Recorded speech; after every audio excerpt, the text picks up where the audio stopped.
নমস্কাৰ ছাত্ৰ ছাত্ৰীসকল আজি আমি এইবেলি 2025 চনৰ কামৰূপ জিলাৰ ছমাহিলী পৰীক্ষাৰ ক্লাছ 10ৰ হিন্দী ইলেক্টিভ কুৱেশ্যন পেপাৰখন অলপ আলোচনা কৰিবলৈ ওলাইছো 3 ঘণ্টা সময় মুঠতে 100 নম্বৰৰ কুৱেশ্যন আমাৰ হিন্দীত কোনো আমাৰ দিয়া নহয় মানে অবজেক্টিভ টাইপ কুৱেশ্যন নাথাকে তোমালোকৰ মেট্ৰিকৰ পৰীক্ষাটো তেনেকৈ অবজেক্টিভ কুৱেশ্যন নাথাকিব গতিকে ভালদৰে পঢ়া শুনা কৰিব লাগিব হেতু জানি লবা এতিয়া আমি আহো প্ৰশ্নখনৰ প্ৰশ্নকেইটা অলপ আলোচনা কৰিছাম question number 1 ত দিছে তোমাৰ সহি বিকল্প চয়ন কৰিবলৈ দিছে সন্ত কবীৰদাস के गुरु कौन थे মই এতিয়া প্ৰশ্নকেইটা আলোচনা কৰি গৈছো এই ভিডিঅত নেক্সট ভিডিঅত মই গোটেই এনসাৰখিনি দিবলৈ চেষ্টা কৰিম ইয়াতে অপশন দিছে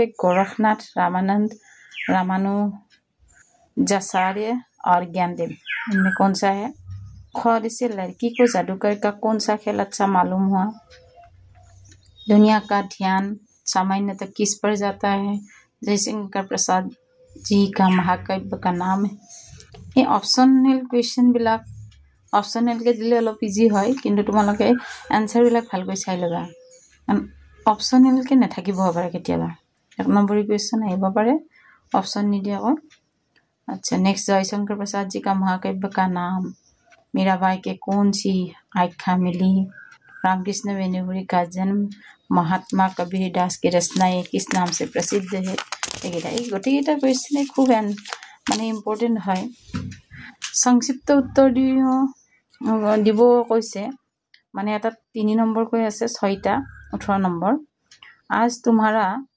खेल क्यों नहीं जमा क्यों नहीं इस प्रश्न के उत्तर में सोते जादूगर ने क्या कहा सुंदर श्याम को अपने घराने का आमंत्रण देते हुए कवयित्री ने उनसे क्या-क्या कहा था आज देश के नौजवानों के समक्ष क्या चुनौती है श्रीमान ने सोते जादूगर को पहली भेंट में के दौरान किस रूप में देखा था बुराई खोजने के संदर्भ में कवि ने क्या कहा है और भारत के नवनिर्माण के बारे में लेखक ने क्या कहा है व्याख्या दिसे তোমালোকৰ এটা 5 নম্বৰে থাকে व्याख्यात जिन धुंदा 3 पाइया गहरे पानी पेट बुरा डुबंदरा रहा किनारे पेट এইটো নটুবা অথবা বুলি দিছে राम नाम रस बहासिद सुधीजे मीरा के प्रभु हृदय नागर ताही के रंग में भीजे ऐसे मीराबाई जीवन বৃত্তৰ ওপৰত লিখিব দিছে 4 নম্বৰ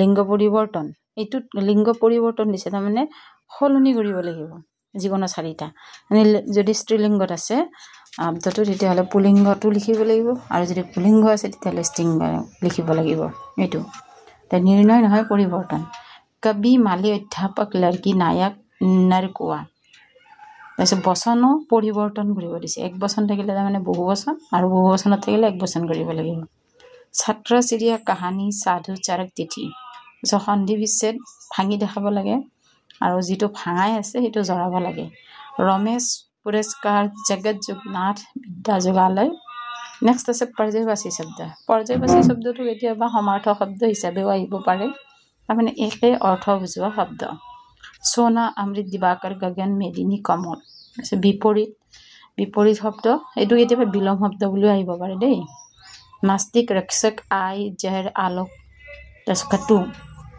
নেক্সট আছে নিম্নলিখিত মুহাৱৰে से বাক্য বনাও যিকোনো দুটা বাক্য বনাব দিছে নৰু গ্যাৰানা শ্ৰী গণেশ খানা ডং ৰাজানা আপনি পাও पर কুলহাৰি মাৰনা এইটো অপচনেল মানে কি ইয়াৰে 4টা দিছে যিকোনো দুটা লিখিব লাগে এই প্ৰশ্ন সদায় হেখিনিও পঢ়ি চাবা এইটা কৰিব দিছে নেক্সট উপসৰ্গ জৰাব দিছে যিকোনো 4টা তাৰ মানে প্ৰ অভিপৰা অপ অনুপ্ৰতি এটা শব্দ বনাব দিছে ধৰা প্ৰ তৈ দি এটা বনালা অভি তৈ দি এটা বনালা এনেকে एक ही शब्द में लिखो যিকোনো দুটা তাৰ মানে এটা শব্দ প্ৰকাশ কৰা এইটো প্ৰশ্নটো जिसका उपमा ना हो जो दूर तक दिखता है जो अभिनय करता है और जो पढ़ा लिखा ना हो पूर्ण वाक्य उत्तर দিব দিছে খ খণ্ডৰ কবিতাৰ পৰা কবিতাৰ পৰা ঠিক নহয়, খ খণ্ড বুলি তোমালোকৰ কিতাপত আছে, ক খণ্ড আৰু খ খণ্ড বুলি। তো খ খণ্ডৰ পৰা অহা প্ৰশ্ন এইখিনি। ক तो नीलकंठ राधा की सबसे प्रिय ऋतु क्या थी? जो बीत गई शीर्षक कविता के कवि महादेवी वर्मा ने अपने पालतू बिल्ली का नाम क्या रखा था? महादेवी जी ने दूसरे मोरनी का नाम क्या रखा था? लक्का कबूतर ने क्या रागिनी अल्पाने थे? मधु कलश और मिलन यामिनी किसका रचना है? 7 নম্বৰ প্ৰশ্ন, সংক্ষিপ্ত প্ৰশ্নৰ উত্তৰ দो। সংক্ষিপ্তকৈ দিব দিছে 6টাত 12 নম্বৰ, মানে এটা 2 নম্বৰকৈ আছে। हमें मधुबन और मदिरा लाई से क्या शिक्षा मिलती है? जो मादकता के मारे हैं वे मधुलता ही करते हैं, इससे कभी क्या कहना चाहते हैं? अपने प्रिय तारों के तुझ जाने पर क्या अम्बन कभी शोक मनाता है? मृत्यु के बाद नीलकंठ का संस्कार महादेवी जी ने कैसे किया? नीलकंठ को राधा और कुब्जा में से किसे अधिक प्यार था और क्यों? नीलकंठ के रूप रंग का वर्णन अपने शब्दों में करो। खूब इम्पोर्टेंट क्वेश्चन। তাৰপিছত নীলকণ্ঠ के स्वभाव की विशेषता, এইটো খুব ইম্পৰ্টেণ্ট। 8 নম্বৰ এইটো প্ৰশ্নত 4 আছে। लेखिका को नीलकंठ की कौन कौन सी विशेषताएं बहुत भाती थी, এইটোতো 4 আছে। 9 নম্বৰত দিছে তোমালোকৰ এখন এপ্লিকেশ্যন লিখিব দিছে। जो 2 दिन की छुट्टी मांगकर अपने अध्यक्षा प्रधान अध्यापक বা প্ৰধান অধ্যাপিকাকো এক আবেদন পত্ৰ লিখো। তোমাৰ স্কুলৰ যদি অধ্যক্ষ হয় অধ্যক্ষলৈ, আৰু যদি মেডাম অধ্যক্ষা হয়, আৰু যদি প্ৰধান অধ্যাপক প্ৰধান শিক্ষক বা প্ৰধান শিক্ষয়িত্ৰীলৈ, য'ত যেনেকুৱা তোমাৰ স্কুলত তেনেকৈ লিখিবা।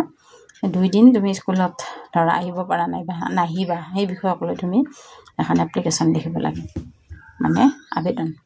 नतुबा সেইখন যদি নোৱাৰা, अपने जीवन के लक्ष्य के बारे में बताते हुए अपने मामा जी को एक पत्र लिखो। नतुबा তুমি যদি এপ্লিকেশ্যনখন নোৱাৰা, মামালৈ এখন চিঠি লিখা, য'ত তুমি নিজৰ জীৱনৰ লক্ষ্য তোমাৰ কি সেই বিষয়ে তুমি বৰ্ণনা কৰিবা। নেক্সট 10 নম্বৰ প্ৰশ্ন, নিবন্ধ যিকোনো এখন লিখিব লাগে, ৰচনা। মেট্ৰিকৰ কাৰণে গোটেইকেইখনে তোমালোকে চাবা, খুব ইম্পৰ্টেণ্ট ৰচনা হয় এইকেইখন। राष्ट्रभाषा हिंदी, केতিয়াবা राष्ट्रभाषा हिंदी की महत्व बुलिও আহে, राष्ट्रभाषा की महत्व এনেকৈ। पुस्तकालय, असम का बार, श्रीमंत शंकरदेव, এইকেইখনৰ যিখন ভালকৈ পাৰা সেইখনে লিখিবা। 8 নম্বৰ আছে।